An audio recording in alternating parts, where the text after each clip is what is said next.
Welcome to our panelists and to all those who are attending virtually with us here on our Zoom webinar. My name is Mark Anthony Arceño, and I am the Academic Program Coordinator in the Department of Comparative Studies here at The Ohio State University. It's been a pleasure to get to know the panelists over this time, and some like Andrew and Nadia very quickly over the last few days, but also to interact with all of you and the wide array of this network that is apparently existing both through social media and through academic context. It's wonderful to see the kind of response that we've had to this particular event, even if folks can't join us today. Just for some general context, today's event is in support of the hashtag Bakers for Ukraine, a global Instagram effort to raise money for humanitarian efforts. I do want to ask Kate Beniova, who is currently joining with us. Hopefully she's there. Hi, Hello. Kate.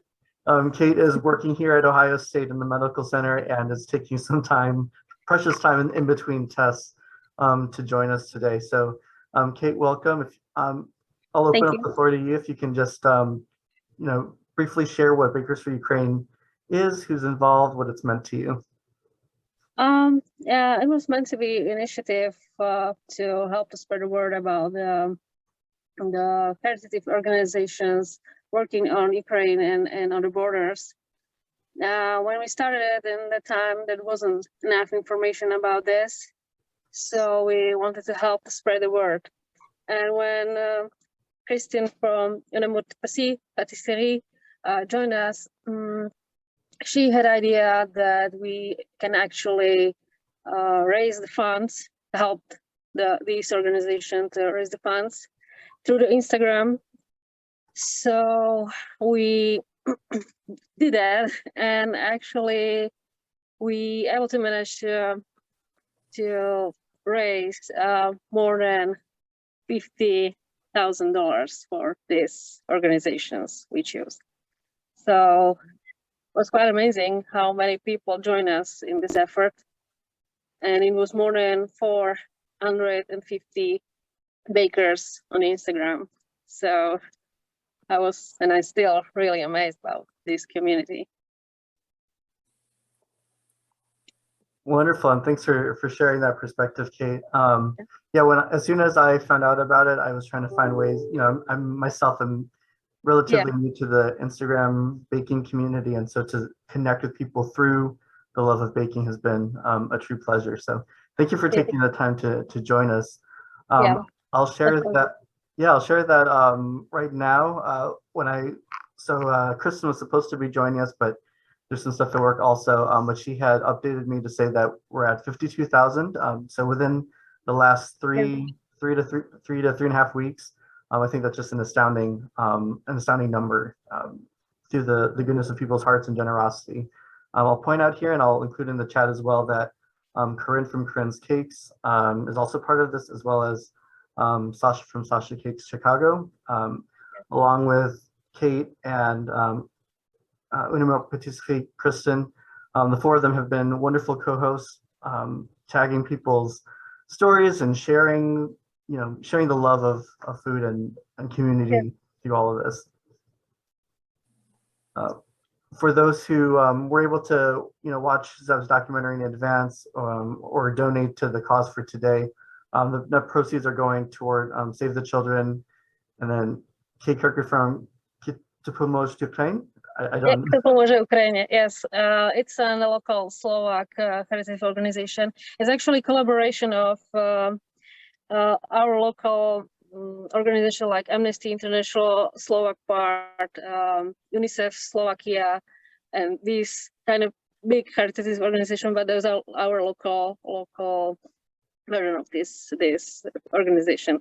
So they collaborate and made this Kto pomôže Ukraine initiative, and we were able to support it in that way.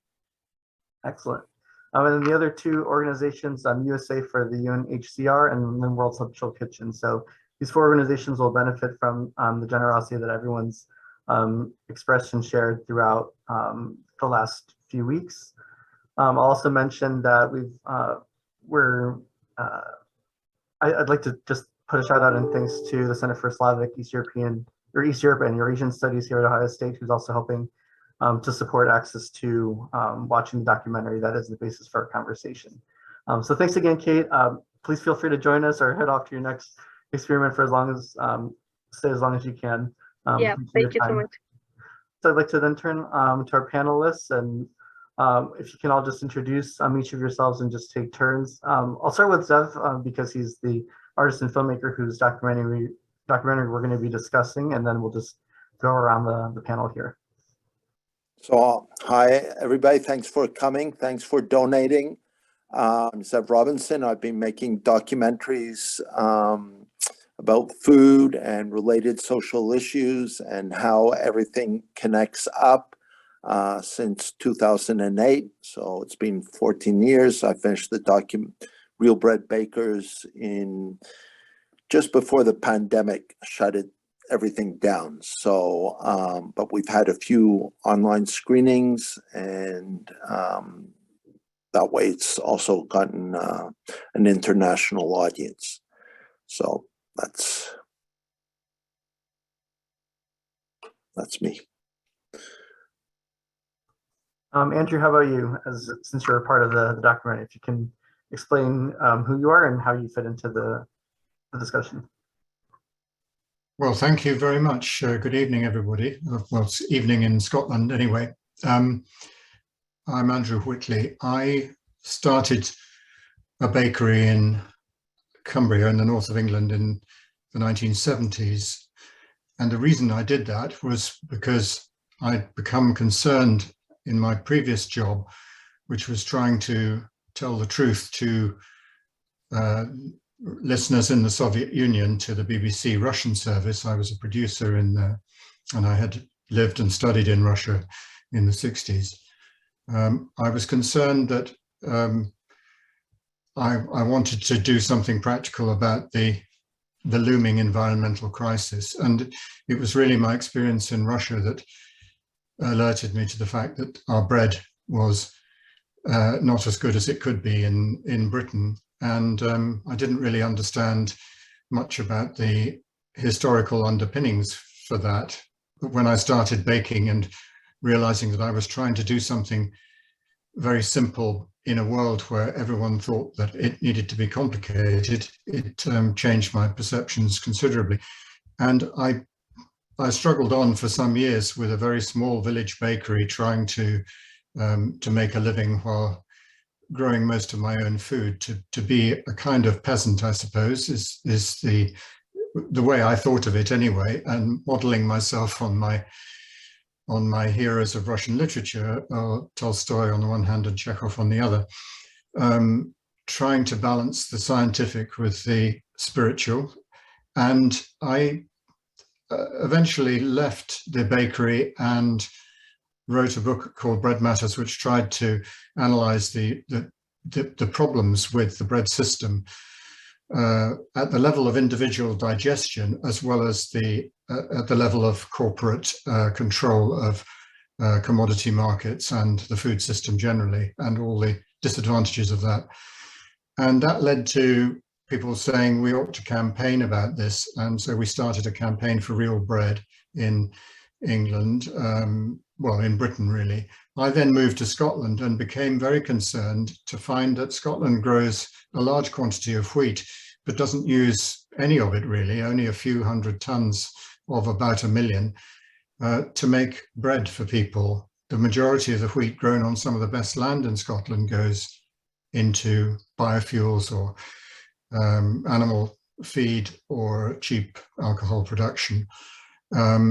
And this is in a country which has got a massive and increasing public health issue with diet-related ill health, mostly caused by the consumption of ultra-processed foods, of which white flour and its derivatives are a key component. And so putting all that together, we started to research older grains which had once fed people in Scotland, and dared to think that actually we might be able to replace the present system with something which was more healthy, more sustainable, more equitable and under local control. And in a way, that's what real bread is and should be. It's the stuff that farmers, that is made from grain grown by local farmers and shared within local communities without enormous distances being traveled by that grain and that flour and that bread. So that's what motivates me at the moment, trying to improve the quality of the grains, to activate the principle of diversity from soil to slice. Soils, cereals, sourdoughs, and society is the way that we like to think of diversity and its importance. And that feeds into initiatives such as our Flour to the People project, which sought to bring flour and the techniques and skills of making bread to disadvantaged communities who were particularly struggling to find bread and flour during the lockdowns that occurred with COVID in 2020 and beyond. So we're carrying on trying to do that and to spread the word about real bread. Excellent. Thanks so much, Andrew. Nadia, if you can introduce yourself as a fellow anthropologist. Yes, hello everyone. I am a food anthropologist academically, and I do teach from time to time. But most of my time is occupied by the Bread Houses Network, which I started during my PhD research. I was traveling the world researching community arts, but then I realized that something that unites people more than the arts is food. And then I started focusing on how people gather together. I started myself testing how to get more people that are very diverse together, and bread making seemed to be the perfect thing, because it also resembles an art form, unlike any other form of cooking. And that's how slowly, together with the people, I started developing a certain set of methods, which over the years, it's been more than 10 years now, psychologists and art therapists who were joining our sessions, they recognize the methods as a form of art therapy or expressive therapy. And we call that bread therapy. We have a platform, breadtherapy.net, where we train people around the globe to use these methods.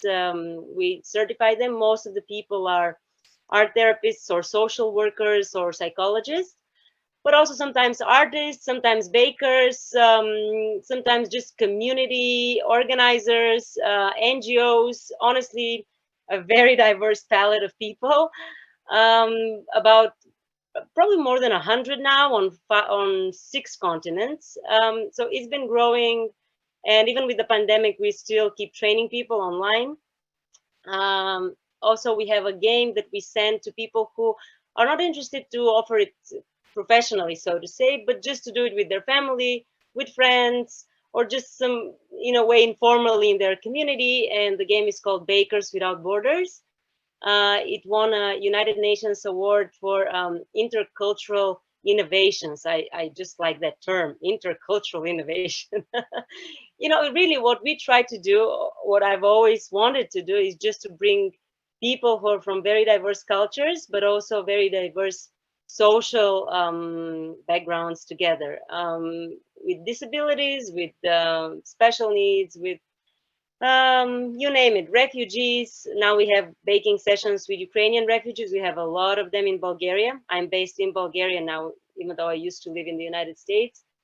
With children, adults, elderly, honestly, you name it, prisoners, former prisoners. I think I've made bread with pretty much anyone as a type of person on this planet, but I shouldn't say a big word, but I do have traveled a lot, more than 70 countries. So thank God for that, really. I mean, it's just been a blessing to bring people around bread and to try to bring peace, which now we need a lot, crumb by crumb, as we say, peace, crumb by crumb. So that's what drives me, but it's my passion, just bring people to love each other around bread making. Wonderful. Thanks for that introduction, Nadia. I'd like to move on to Larysa. Hello. Thank you for inviting me to be here. I'm really humbled, and it's my pleasure. My name is Larysa and Stepanova, and I'm in charge of the language program at the Department of Slavic and Eastern European Languages and Cultures at the Ohio State University in Columbus, Ohio, United States. And I don't have any scientific or any other degree in bread baking, but I do bake, if it counts. That's what matters. Great, I thank think you. that's it. Mhm. Thanks, Larysa. And then last but not least, Philip. Hi, my name is Philip Kopatz. I'm currently a graduate fellow at Ohio State University, specializing in East European history and international relations. Prior to joining this panel, or being asked to join the panel, didn't really know much about the bread baking community, but I lived in Ukraine for almost a year as a Fulbright English teaching assistant in Kharkiv, Ukraine.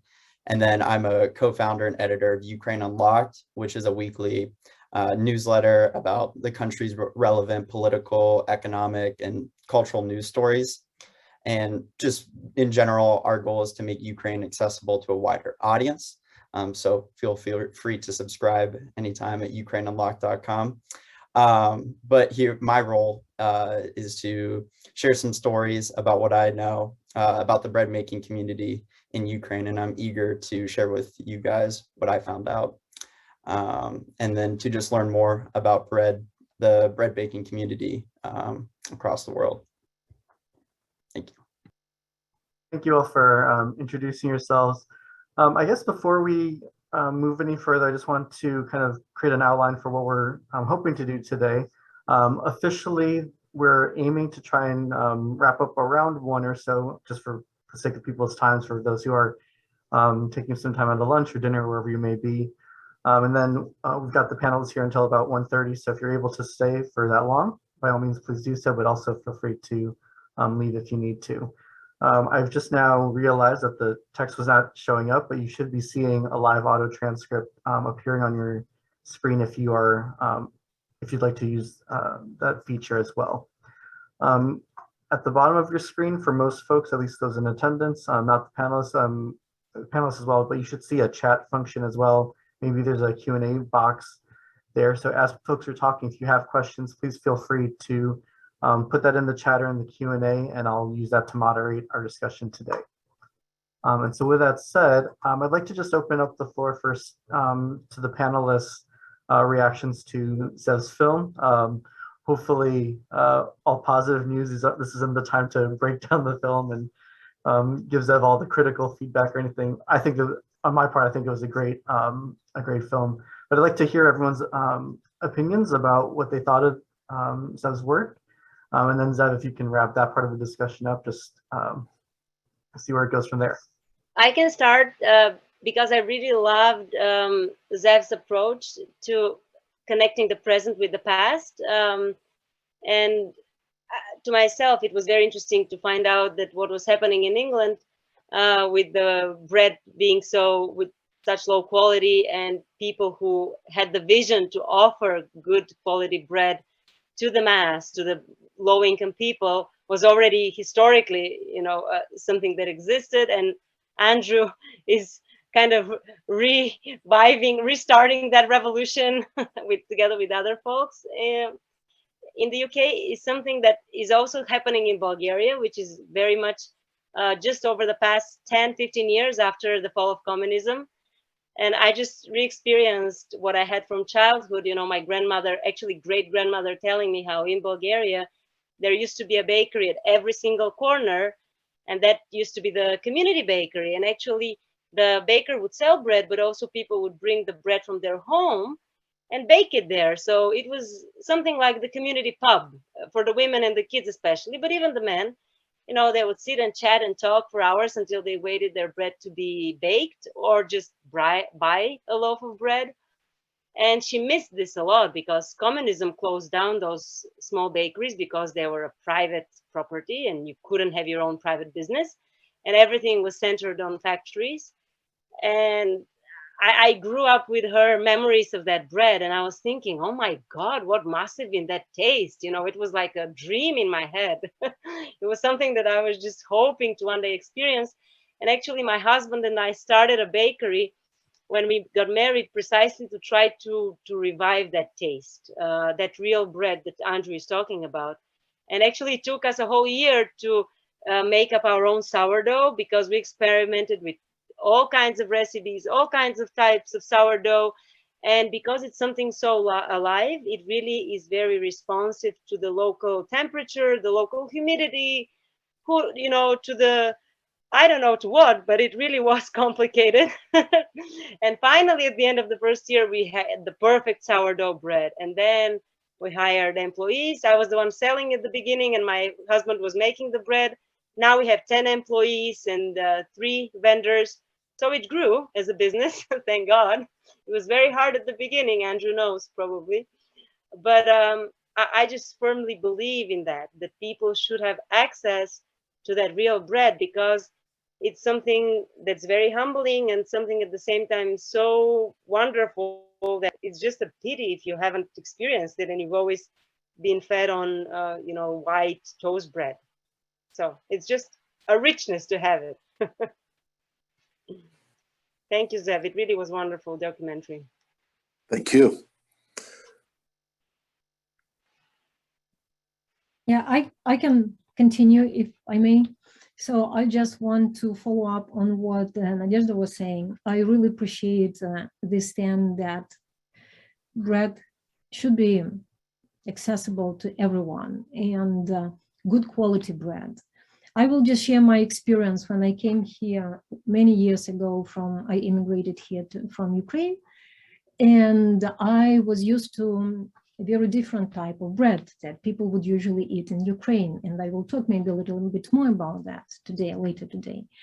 And then when we moved here and we went to these big stores selling bread, which stays there for weeks in, you know, in those plastic bags, and it still looks great and wonderful, and I guess supposed to taste great and wonderful. So it was really difficult for us to switch to something which was not traditional for us. And well, I know my Ukrainian past doesn't allow me to say bad things about bread, but still it didn't really taste good to me. And we started to look for places in Columbus here, and like where we live, where to buy some type of a bread that would at least resemble something that we're used to. So it wasn't easy. And when I watch the documentary, and when you guys both like show that these problems are not unique, and this is actually a problem across the world, is that people don't have access to good, healthy bread. And this sustainable agriculture is also a big question, as you, Andrew, mentioned, like those fertile lands are occupied by some other things that are grown there. So it's a little bit of a concern. So the documentary was really something that related to me, and I could connect to it on a personal level and definitely in a broader aspect.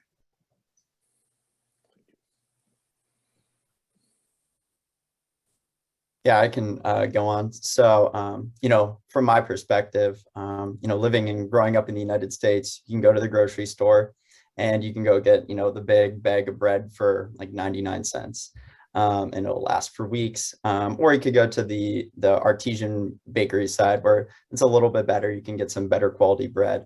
But I really never thought about the effort and the art behind bread making up until watching this documentary. When I moved to Ukraine for the first time in 2018 and then 2019, it was just mind-boggling to me going to the stores and being able to get this really high quality bread. Basically every grocery store has this really good quality bread across the board. And it made me not like bread at all in the United States whatsoever. But just in general, the documentary, the artistic skills that go behind bread making, it made me much more interested to find out about it, and made me much more appreciative of, you know, good quality bread and having access to that bread. And also maybe want to get interested in a little bit more in baking. I think Andrew's description of like kneading the bread and like the sensory experience that brings alone is just kind of a very different approach that I'd never thought of before. And it gave me a new perspective on cooking as well. So it's something I'm going to try and incorporate myself. So thank you very much, Zev and Andrew. Thank you. And with that, Andrew, I guess if you can talk about your experience as being part of the film. Well, thank you for the kind comments. It seems to me what we're all trying to put into words is something very elemental that we feel when we start talking about bread, or if we're lucky enough to get our hands actually in the raw materials, in the dough. And it reminds me, there are hundreds, probably thousands of little sayings and proverbs in Russian, and probably also in Ukrainian. I don't speak Ukrainian, but in Russian, as soon as I make myself known to anybody from that country as somebody interested in bread, they will almost immediately say, "Хлеб всему голова." In other words, and it's quite difficult to translate that into English, actually. It literally means bread is the head of everything, head as in this, but I translate it as it all starts with bread, and everything starts with bread.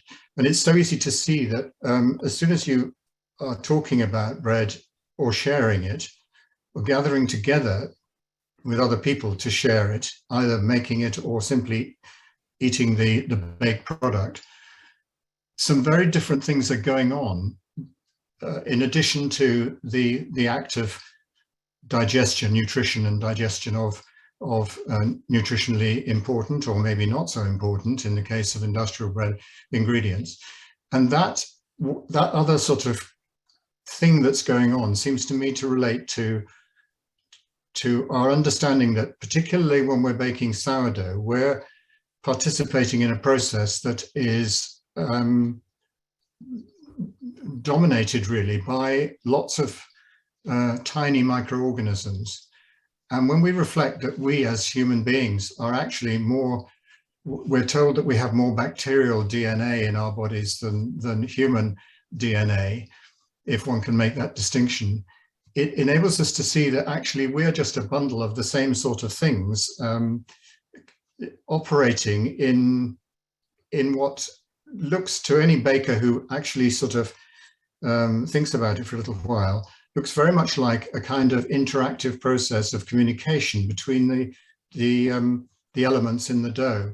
And our role as people making bread, orchestrating the process, is to sort of create the right conditions for that mutual aid and support that goes on in natural systems, whether it be the soil or plants or sourdough, to have the result of producing something healthy. And indeed, it seems to me that health is a kind of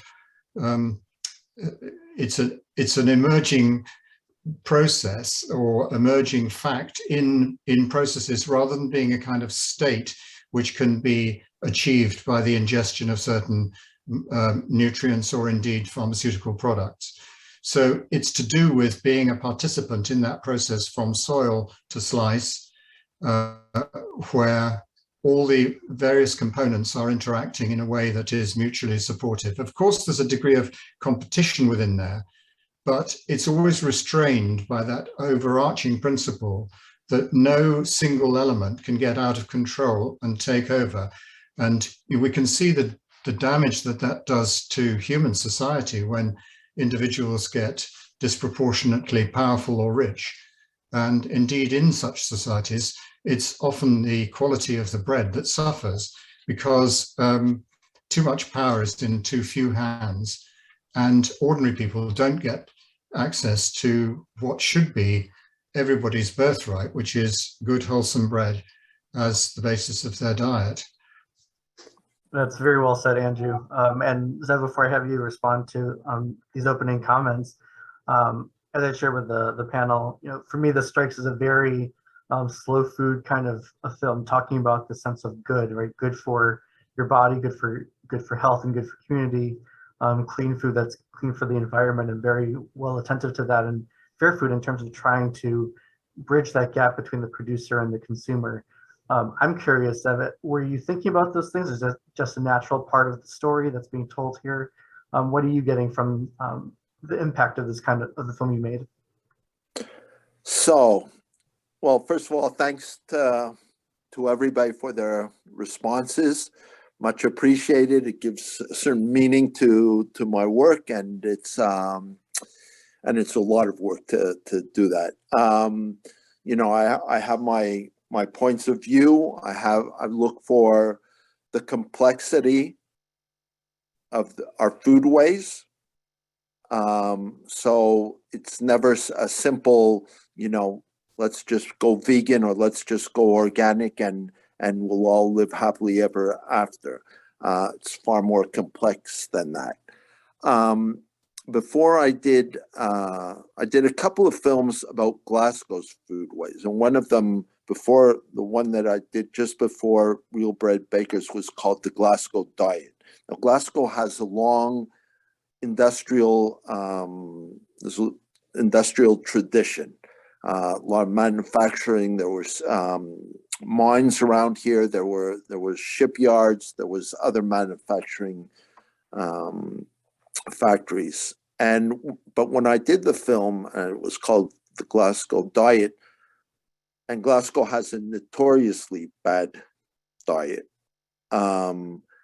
with lots of sugar, with I think it has the lowest life expectancy in the UK. And people were saying, so what's that? Deep fried Mars bars, which is the famous thing, and other comments. And I said, no, actually, it's all about the soups that people's grandmothers used to make. Because our diet doesn't have to be the way it is now. It doesn't have to be, you know, burgers from fast food chains for $1 a pound or whatever. It could be local. And there are laws and social structures that can make it that way. So with bread, it's the same thing. And Nadia talked about the bakeries that used to exist. So it's a very complex system, and you could give people a better minimum living wage so that they could afford better food. You could change zoning laws so that small shops and restaurants could be on a level playing field, and so on. So with Real Bread Bakers, it's the same thing. Good quality bread doesn't have to be, you know, 5 times or 10 times as expensive as a cheap loaf. It's that way because certain people get subsidies and other people don't. Small shops don't get subsidies, supermarkets do, or they get tax breaks, or et cetera, et cetera. So if you made the playing field a lot more even, if you supported small local farmers, small local bakeries, shops, and so on, that would go a long way and give people and see the value in people's work and pay them. Say, yeah, it's far more important that I get good food than the latest app or video game. You know, so it's a question of our priorities and our values as a society. So that's what I think about when I make all my documentaries, and how and if it can have an impact and a small change on that. Wonderful, thank you for that, Zev. So I'll just remind everyone, if you have any questions or comments, please do put that in the chat and we'll integrate that into our discussion. I guess if we can start, you know, using Real Bread Bakers as a way to talk about the war in Ukraine. I'd like to start with Larysa and just ask, what are some notable or particular Ukrainian breads, and what makes them different from the Scottish or the non-real breads that we talk about in relation to a real bread baker? Mm-hmm. Yeah, we'll be happy to share my knowledge. So in Ukraine, bread is sacred.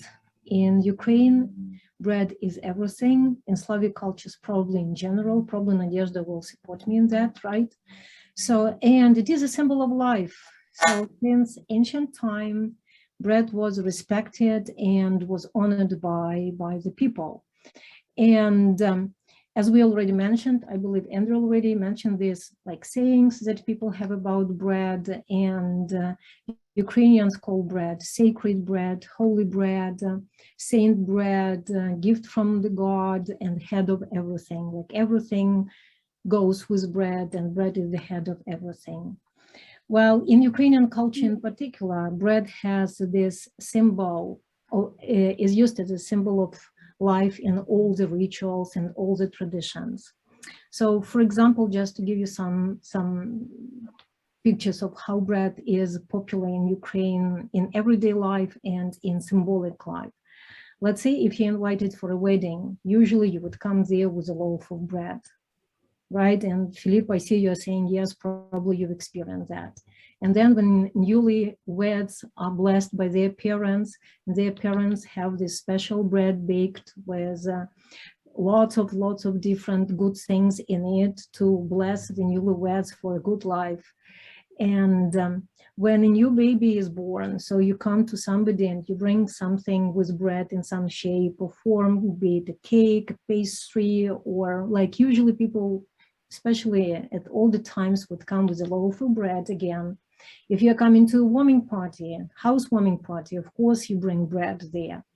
If it is somebody's funeral, you also come there with a loaf of bread. So bread comes with you from the very first day, and it goes with you till the very last day of your life. So in Ukraine, bread goes with everything.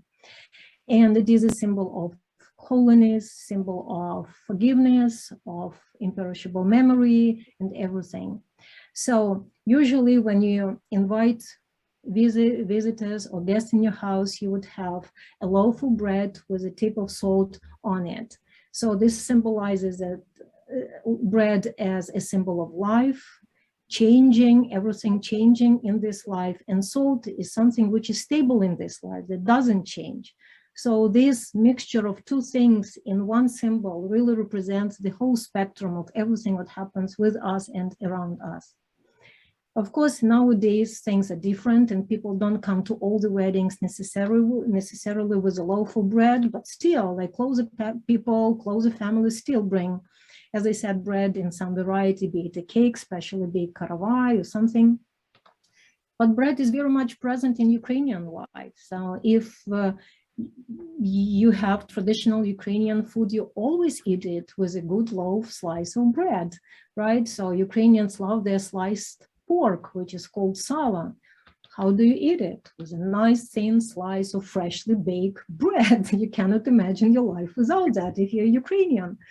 So, or the same way, another traditional Ukrainian dish, which is like a meat jelly. Bread goes with meat jelly. How do you eat meat jelly without a slice of bread? So this is something that goes well together.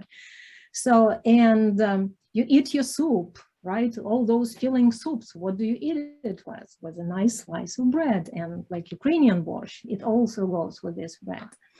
So bread is present from the very first day, as I said, to the last day, from the early morning till very late at night. So you spend your time with bread, around bread, eating bread. And just some statistics. So I think recently the numbers showed that average Ukrainian was consuming 100 kilograms of bread per year.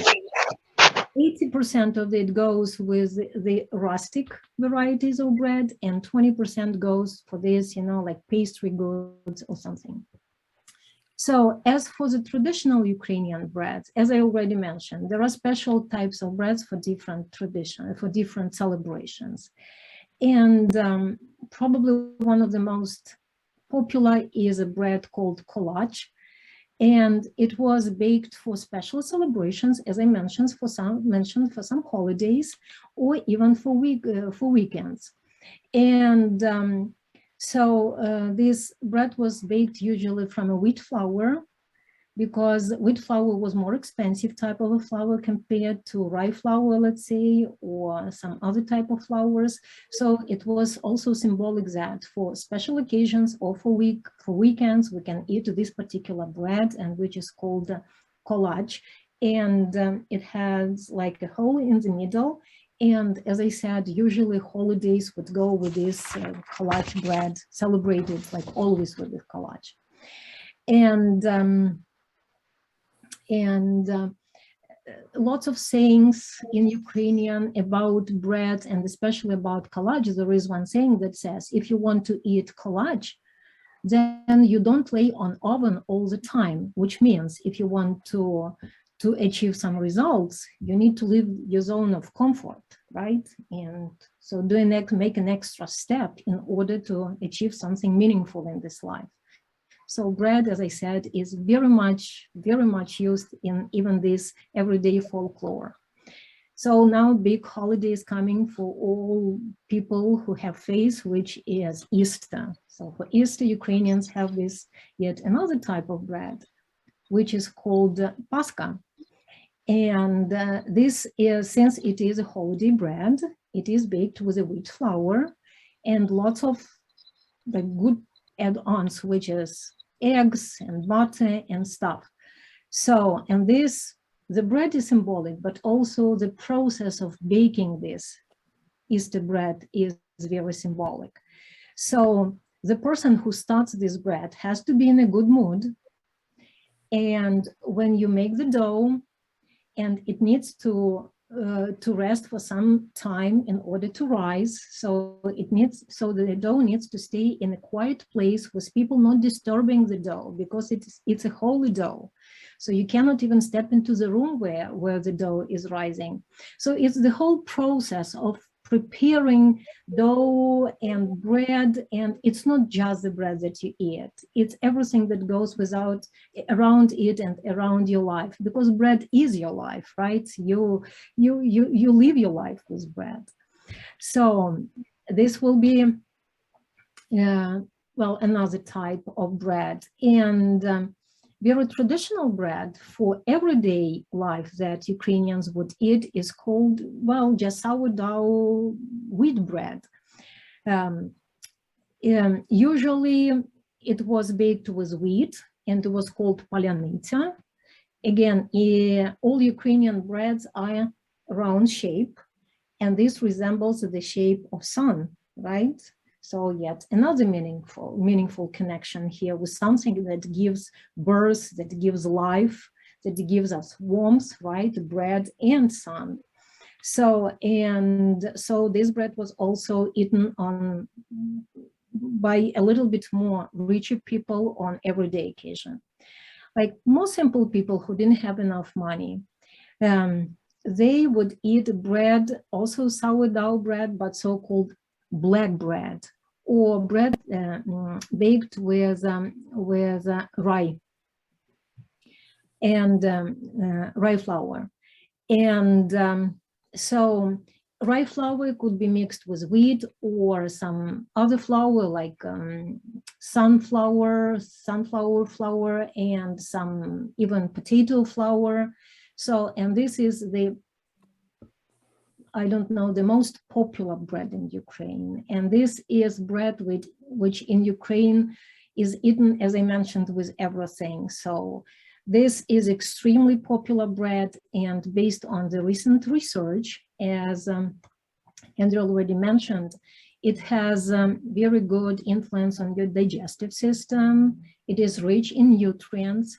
So, and when baking those types of breads, people usually didn't use any kitchen equipment, right? Everything was done with hands, you know, starting from the very beginning.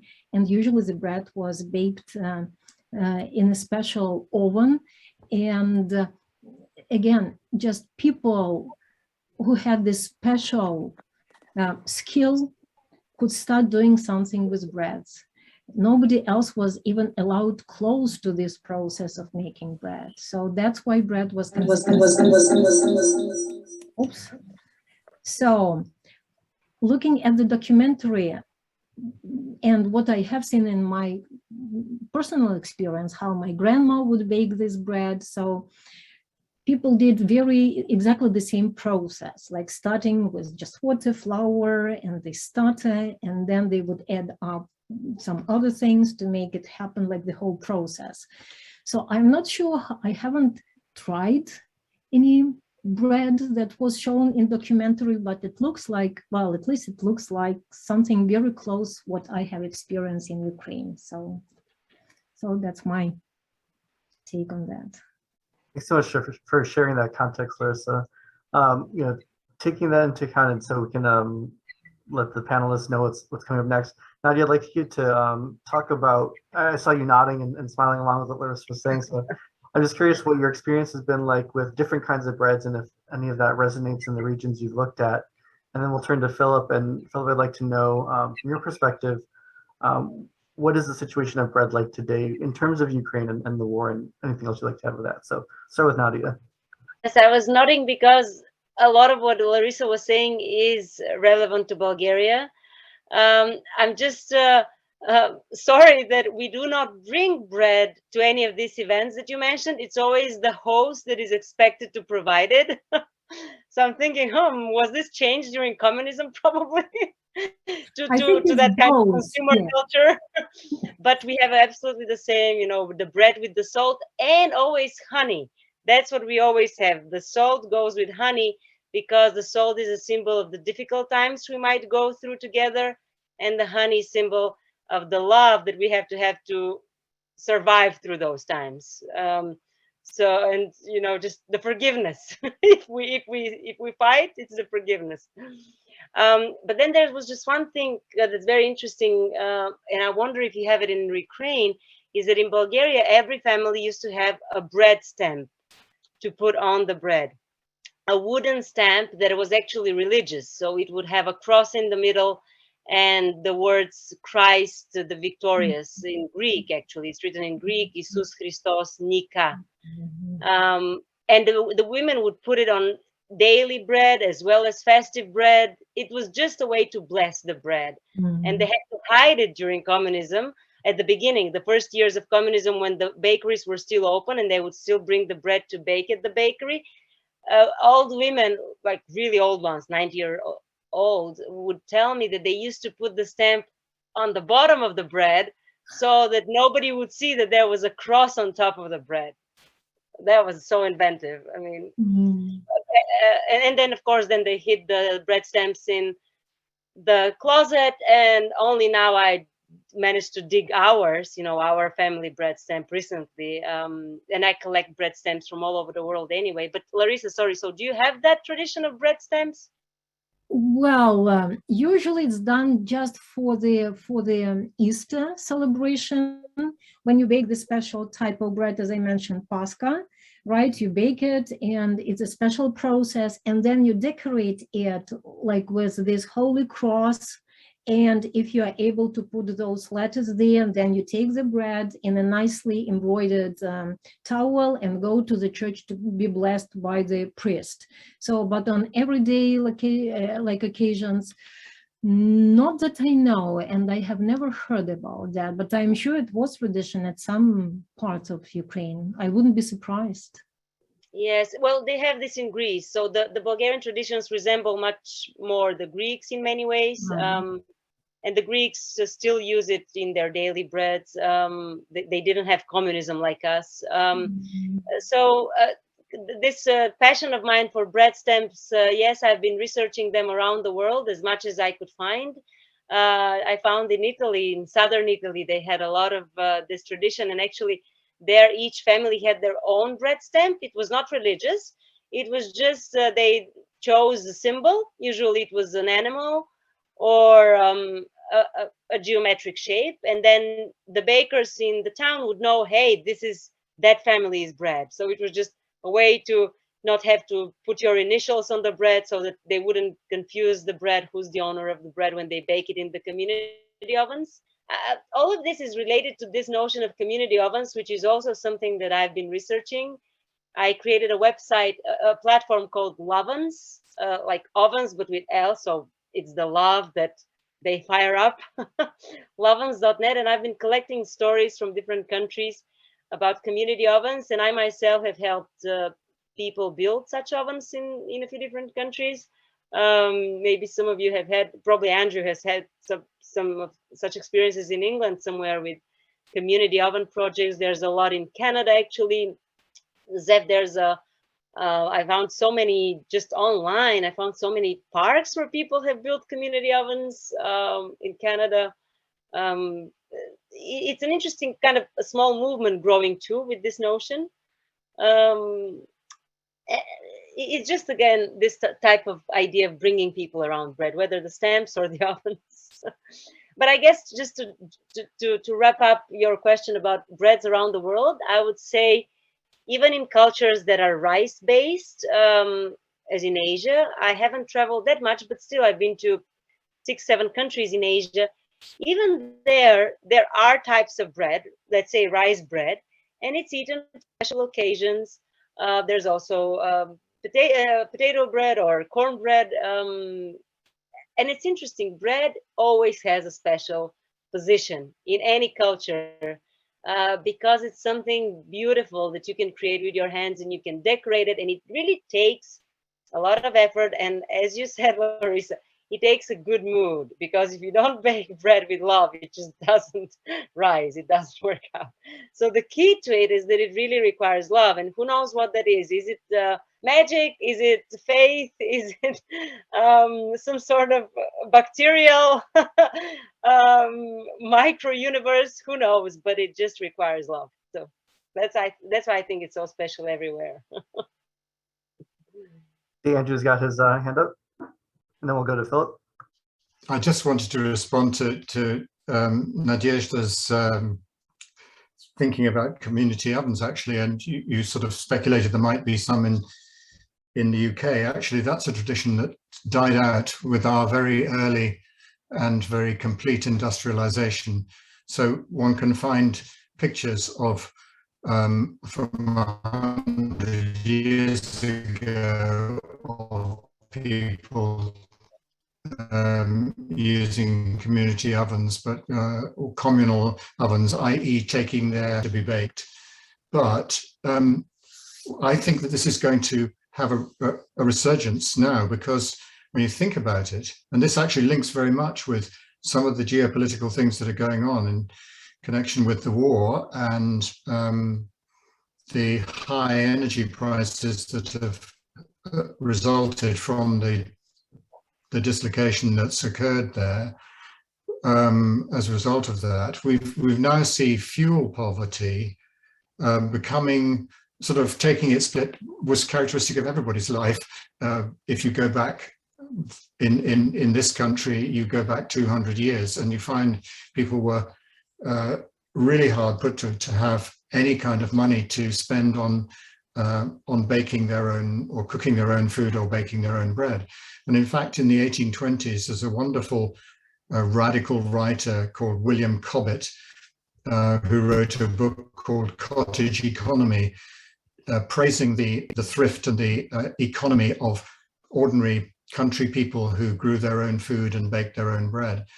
And he deprecated the arrival of this new food called potatoes by saying that compared to an acre or half a hectare of grain that a cottager might grow for himself or herself, and it would take 20 firings of the oven to bake the entire flour that came from that acre of wheat.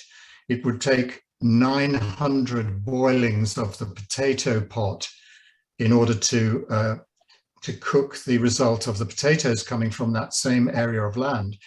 And of course, in the context of having to go out into the fields and pick up wood, that was the source of your energy. So it was clear that the sort of fuel accounting was a really important part of people's life and defined their poverty just as much as access to food. In fact, it was probably more serious in many ways than the inability to find good, nutritious food, because they did have access to foraging in the common land and that kind of thing, as well as growing their own and being able to share food with neighbors and that kind of thing, that sort of local food economy, which we all now regard as a very sort of upmarket kind of thing. And I think that we need to return to some understanding that the nature of globalization, the search for cheaper raw materials, both fuel raw materials, gas and oil and so on, and in the case of importing countries like the UK, wheat and other cereals, finding those things abroad is all very well if it means that you're keeping the price down to local consumers, except that it turns out that that low price at which, for instance, the working class of the UK could feed itself with white bread in the early 19th century, turns out to be at the expense of conditions in the exporting country. And it's worth reminding ourselves that UK, the single most single biggest source of grain coming in from another country to Britain in the 19th century up until the 1870s was Russia. And the cheapness of that grain resulted from the fact that it was grown by serfs, by slaves. And so the degradation of the bread that was made in working class communities in Britain in the 19th century was reflected in the degradation of the conditions in which serfs or slaves were actually having to produce this grain at prices that were so cheap. Well, I mean, they didn't have a wage at all, of course, they just had to do it. And the price was so cheap that it could be shipped from Odessa to Liverpool or London at a price cheaper than it could be got from a farmer across 100 kilometers of ground on a cart from the fields around them. And, you know, the nature of those, of the commodification of that market and the global flows of raw materials is something that is really now becoming very obvious. And the thing that we have to do to break the stranglehold of these commodity markets is to be more self-reliant and to work with our fellow citizens more locally to see whether we can produce most of these things ourselves. That's not to deny the validity of international trade. It just means that for the essentials of life, and of course I think that bread is one of those, arguably the most important one, we need to think of doing that from what grows around us and what we can make from soil to slice with our fellow citizens, rather than relying on it being magically produced in a supermarket at unrealistically low prices, which probably mask some deep injustices somewhere else in the system. Thank you, Andrew. So Philip, I'd like to turn our attention to you. As you respond to that question I'd asked before, Homer is asking also, among the disruptions caused by the current war is predicted to be the base material for fertilizer used for, among other things, bread grains. Just as from what your understanding is of agriculture in the region now, and especially in light of the war, do you have any comments on what's going on there? Yep, I'll answer the first question, and then I will get to the wider ramifications after. So just to kind of give context to the bread baking community in Ukraine during the war right now, I'm just going to give a little quick overview of their history, because under the Soviet period, you know, individual bread makers, you know, cafes kind of disappeared. So after the Soviet Union fell, you know, there was a resurgence. At first, there was a lot of large corporate-based bread producers, which still occupy a large percentage of the market, of the bread baking market in Ukraine. But even these large manufacturers can only produce bread with, a very limited amount of preservatives because of state regulations saying that I think they only can have 1 to 2 days of shelf life. So, in Ukraine, mass-produced bread is still of very high quality, which that was definitely my experience. But there's a movement in Ukraine for like artesian food products, and consumers are willing to pay a little bit more for higher quality foods, and especially breads. There's this movement to kind of going back to our roots, and searching for older recipes that were lost during the Soviet period. And then also these same small bakers and restaurants, they're also looking to experiment with new recipes, new types of bread, yeast-free bread, or gluten-free bread options. And so the artesian bread community in Ukraine, especially in the bigger cities, has had a pretty big resurgence over the last 10 to 20 years. And from what I've seen, they're pretty reliant on one another, interwoven, and they're very community focused. And I think the war over the last month has definitely highlighted how tight-knit the community of bakers is in Ukraine, especially like in Kyiv. So one example I'm going to use from an interview I saw is Bakehouse. It opened up in 2018. They have about 80 employees and produce normally about 1,000 loaves of bread per day. It's a high-end artesian bakery. They have 20 to 25 different varieties of breads and pastries. And it's just interesting.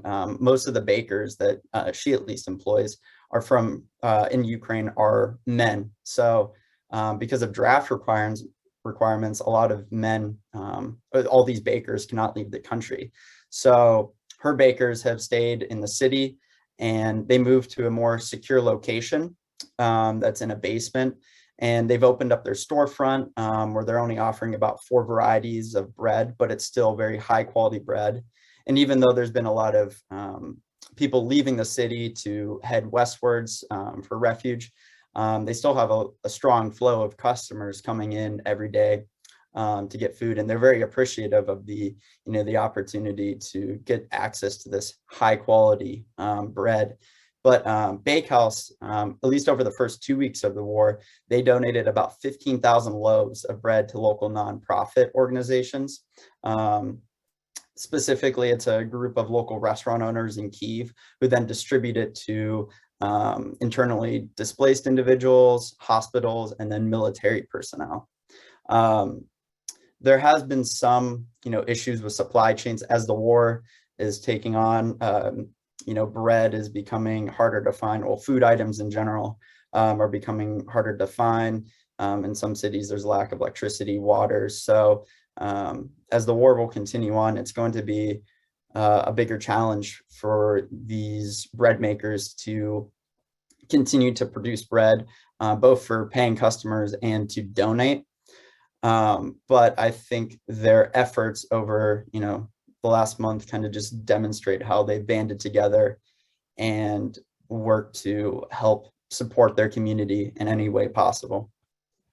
And then larger ramifications. So yeah, Ukraine, I think, is the second largest exporter of grains in the world behind the United States. So I think Ukraine stopped all exports of grain products.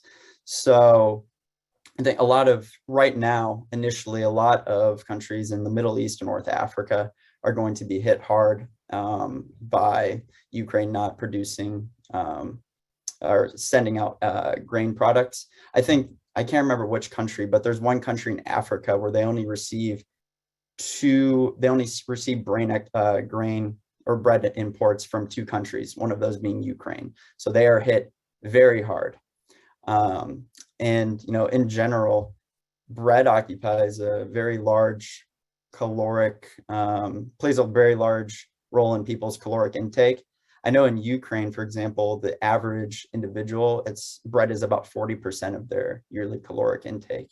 So it's going to have an effect both internally in Ukraine as the the materials and products necessary to make bread become more scarce, and then globally as the last year's harvest in Ukraine is not going to be sent out, and then the upcoming harvest for this summer, farmers are not able to tend to their harvests as well, and then the fighting between Russian forces, Ukrainian forces is destroying a lot of fields as well in eastern Ukraine. So at least here, like in the United States and other countries, we probably aren't going to see the ramifications right now, but come in 6 months, there's a very likely possibility we will. And I think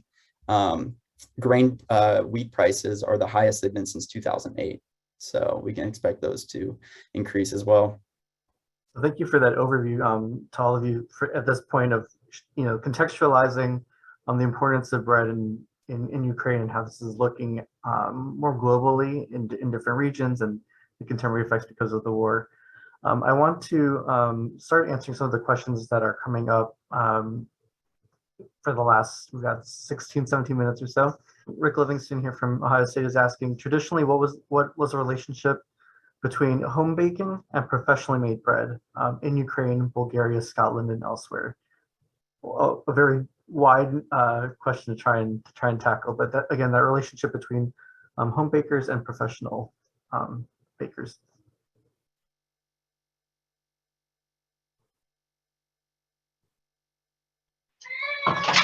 I think I mentioned the Bulgarian case that women used to bake at home and then bake it in the community oven or community bakery. And just generally, women were baking at home. Men were the ones working in the bakeries. So there was a division of labor gender-wise in this sense. And I think we can say this was true for also the rest of the world. I mean, the rest of Europe and probably the United States. I wouldn't say Africa and Asia. There's a different story there. But I just want to say here, related to this is a parable in the Bible where Christ said, the kingdom of God resembles a woman that puts yeast, actually sourdough, not yeast. The word is really sourdough, into 3 cups of flour, and then the sourdough raises the whole dough. And the question is, why does he uses an image of a woman baker and not a man baker? Because the men were baking in the professional in the bakeries, right, in the businesses, and he uses the image of the house.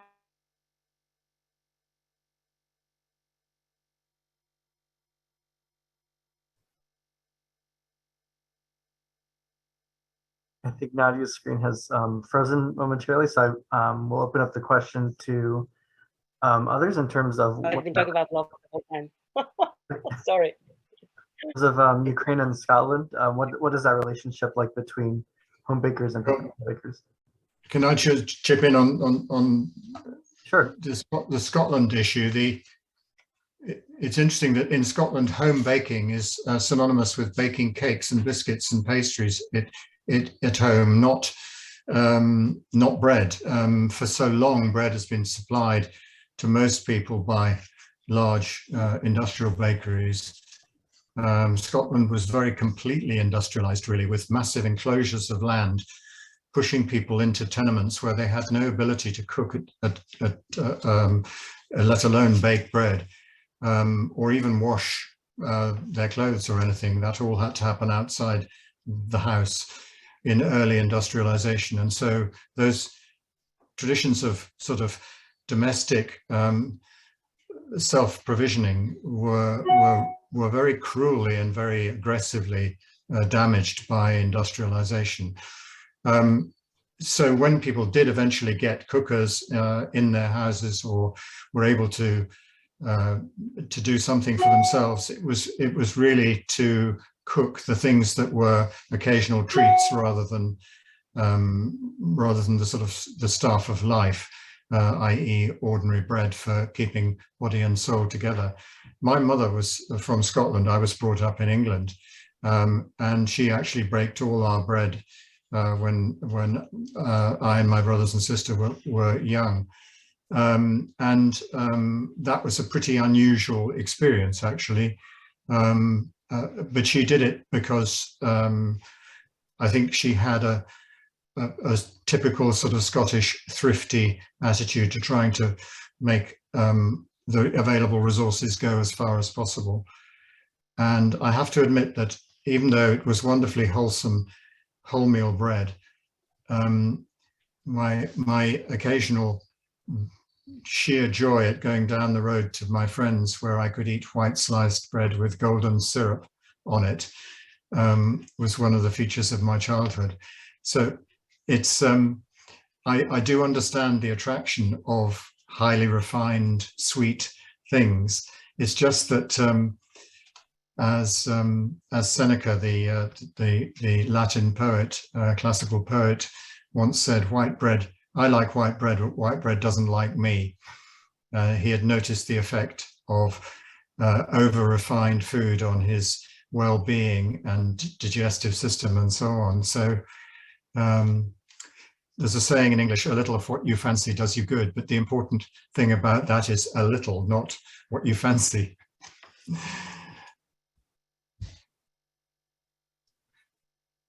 Yeah, I will probably also comment on that about Ukrainian situation in Ukraine. It does echo the same situation as in Scotland. If people bake, usually right now it's baking some cakes or pastry or some sweet goods, like with the flour. Baking bread hasn't been extremely widespread, but the reason for that is a little bit different probably than in Scotland, because the quality of bread still is very high in Ukraine. Though I did notice, I was in Ukraine like 10 years ago, and then this past summer I also visited Ukraine. And well, to be honest, the quality of bread did go down. So you needed to look for good breads. Right now, more popular are things that are individually wrapped in those nice plastic bags with colored pictures on them, which we understand is not really what we used to. But the people still rely on those industrially baked bread for everyday life, for sure, even in the villages. But when people have their flour, in the fall, they mill the grains and they have flour. Very often people would still bake their bread, and it is different in taste, and they share the bread with the neighbors and relatives just because they have it, and it's a big thing. So, but mostly they rely on industrially baked, but the quality is still very decent. Great, thank you. In our final 10 minutes, again, if folks have any last minute questions you'd like to try and sneak in here, please do so.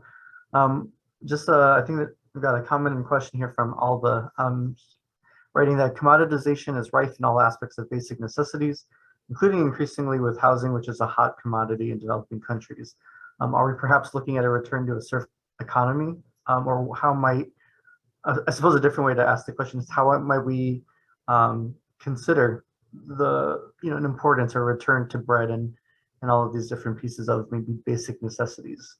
I think that you can see in what's known as the gig economy elements similar to the kind of post-serfdom economy, where people were effectively, they had very little agency over how they got the money, the means for subsistence. So they have to do all kinds of jobs which they don't really have any control over, the time of them, the amount of time they spend, the nature of the energy that they have to expend in doing them, that kind of thing. And I think that one of the things that we're trying to do in our Scotland the Bread projects of various kinds is to find ways of enabling people to take a tiny little bit of control back from these enormous forces which appear to dictate how everybody, particularly everybody in modern economies who perceives themselves not to have enough time to do the things they want to do,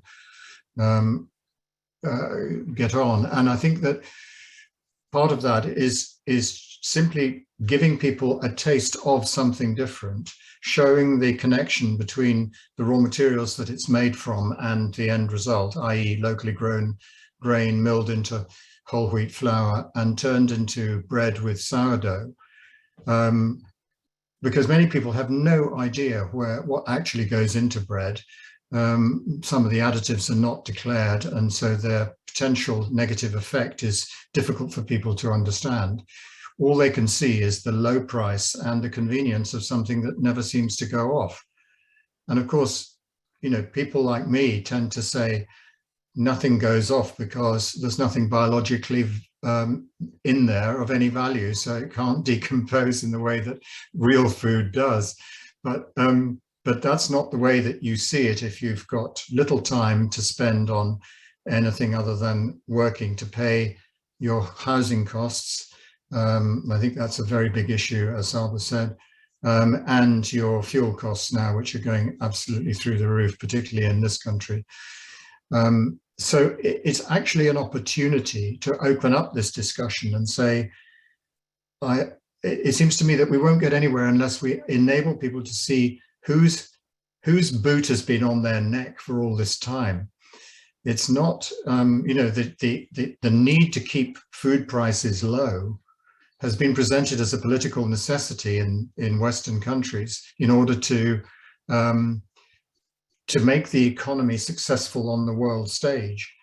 But actually, you can keep food prices affordable to people, particularly people at the lower end of the income spectrum, without completely damaging the food quality thereby. It's just a question of who actually, how many individual hands are in the sort of trough, are taking profit out of the route from soil to stomach or slice that wheat and bread takes. And our plan is simply to say, look, we actually could do without quite a lot of the people who are taking money out of this. The people who are negotiating big contracts with farmers, we can get rid of them, because we want new relationships between farmers and local people based on trust, not on marketing or quotas or anything like that.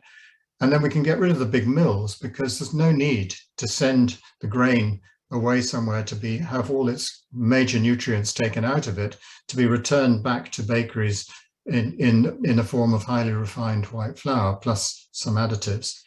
So let's get rid of that as well. And then if we have small bakeries with a mill either in the bakery or on the farm, and it doesn't have to be big because it just works in proportion to the number of people in that community that it's serving, then suddenly we've taken massive amounts of cost and profit taking out of the system. And what we're doing is to try and sort of open up the politics of that, but also to suggest that if we had a new way of valuing farm labor on the basis of a kind of fair trade, where we would say to farmers, we will pay you on the basis of the number of people you nourish per hectare rather than the tons of grain you produce. And that would mean that we would only pay them if they were actually growing grain to be made into bread, not to be made into biofuels or animal feed or anything like that. I know this is an issue of particular concern in the UK, but it also suggests that ordinary communities can take back some control over the direct flow of food from field to fork, and do without the commodity market if they can just find the farmers and look them in the eye and build this relation of trust based on the farmer's attempt to do the best they can to increase the nutrient density of the food they're producing, and not just be measured on the tons and tons of empty food that they can produce with the application of a large amount of soluble fertilizer, which we now have to stop using anyway in order to get to net zero climate heating emissions. So there is an opportunity here. If we choose the right routes, we can kill several birds with one stone, it seems to me, and result in healthier people and a more vibrant biosphere, and getting to some more sensible amount of emissions at the same time. Wonderful. Thank you, Andrew, for illustrating that kind of the intense relationships that we have from agriculture to economics and politics. It's a very complicated system. We'll turn it to Zev, and then we'll start wrapping up these final minutes. So Zev. Yeah, I just want to continue on from what Andrew just said. It's one of the other things that is important is to realize that circular economies and local businesses keeps money within a community, and it enriches the community. So whereas if you buy from a supermarket or a fast food chain, that money goes to the shareholders that are usually not in the community, sometimes to offshore, or often to offshore bank accounts, and that drains money from the community. People are paid less than someone with a local business who employs relatives and local people. So there's a lot of things that, besides the health thing, that you buy something cheap now, but you pay for it with your health, besides the contamination and the pollution that is put into the system that also affects your health, all these things are related. And the local economy and small bakers and small food businesses are essential. And you pay for it. The other thing that someone else I interviewed in another documentary said, that there's, people will say, well, what about poor people who can't afford good bread, or they can't afford this? And he said, yes, but there are plenty of people who can. And there's this whole thing that if you can't fix everything, you shouldn't fix anything. Right? Because people say, well, what about the war elsewhere? Yes, but we're not talking about that at this minute. It doesn't mean you're for wars in Ethiopia just because you're against the war in Ukraine. So it's every little project that happens, the local bakery, the local community project, those people that are going to those local projects, their lives are being changed, even if it means a bit of company once a week. For those people, that's really important. And nobody says, well, when something goes wrong for their lives, nobody says, well, that's fine, I'm not in a war zone. Everybody needs certain things in their lives that all these people like Nadezhda's network, and Andrew, who's done a fantastic job both in Scotland the Bread and training people and doing all sorts of other things. And there's a lot of other people too that are involved, and that makes a big difference. So and also I just want to add, we raised about I'm not quite sure because some last minute contributions, but we've raised about $700 this evening. So I want to thank everybody who contributed to that. Wonderful. And actually, at that point, I think that's a good way to wrap up. I wish we could just continue the conversation with everyone.